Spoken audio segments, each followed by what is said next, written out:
Could you survive a week in 2025 without a smartphone? No Instagram, no Google Maps, just buttons. Well, I switched from my iPhone to a feature phone to see if it's even possible to survive using tech like this in 2025. Hey guys, I'm Akshay from 8-Bit Toast and this has been my phone for the past 7 days, so let me tell you what it's been like. First up, why did I choose this phone? Well, this is a Nokia 2660 flip phone and I chose it simply because it's a flip phone. I mean, if I'm gonna give up my iPhone for a feature phone, I will at least get to hang up calls like this. Plus, this is plastic, it's solidly built and I can be very careless with it. Sure, my iPhone is made out of titanium, metals and glass and it looks and feels very premium, but I won't do this with my iPhone. Plus, I don't need to worry about using a screen protector or a case with a feature phone because it's not super fragile. Buttons, tactile, very clicky and fun to use. Hinge, this will outlast your Galaxy Z Flip.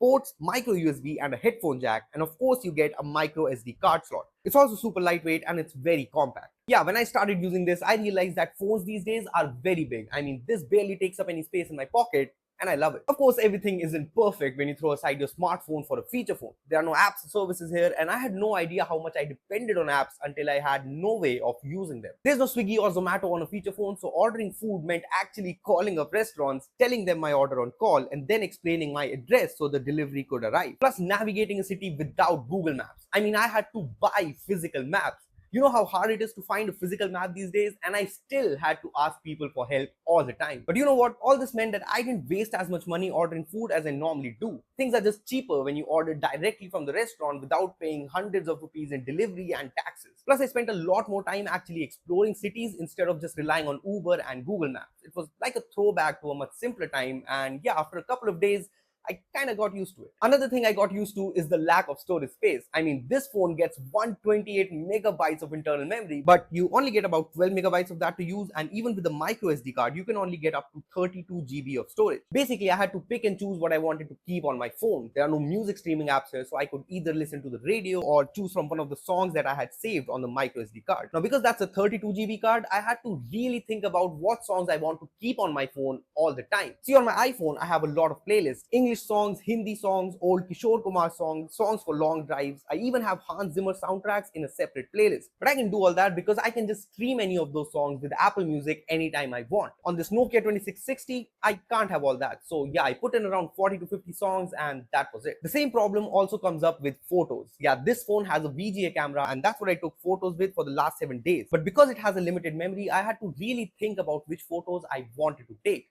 Remember those cameras from a childhood where you only got like 24 photos in a camera roll, so you only took pictures that you really wanted to keep? Yeah, this was kind of like that. But once again, not having a lot of storage space to play around with made me very clear about the kinds of things I want on my phone. The real challenge for me with the feature phone was just how to pass the time. I mean, Instagram is really how we all spend time these days, but I didn't have Instagram on this phone, and normally I would play games on my iPhone.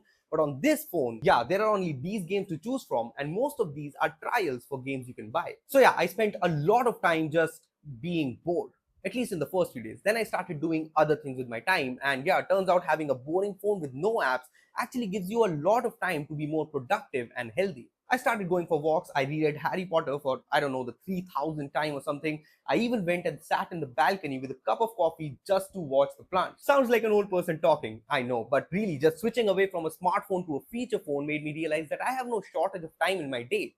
I was just spending all my free time staring at a screen. So who wins, a smartphone or a feature phone? Well, a smartphone is better than a feature phone in pretty much every way. I mean, it has apps to make your life easier, it has a camera that can help you save your memories forever, it has access to things like music streaming, video streaming, online and offline maps, a basically unlimited number of games to kill the time, instant messaging, video calling, and so much more. But the feature phone, it has a charm that no smartphone can ever have, and it doesn't make you spend all your free time staring at a screen. I don't think I can actually pick a winner. I mean, I love the Nokia 2660 and I love this iPhone. But what do you guys think? What would you pick? Let me know in the comments. Also, give this video a like and subscribe to the channel for more videos like this one. That's all from my side. Thanks for watching and I will see you next time.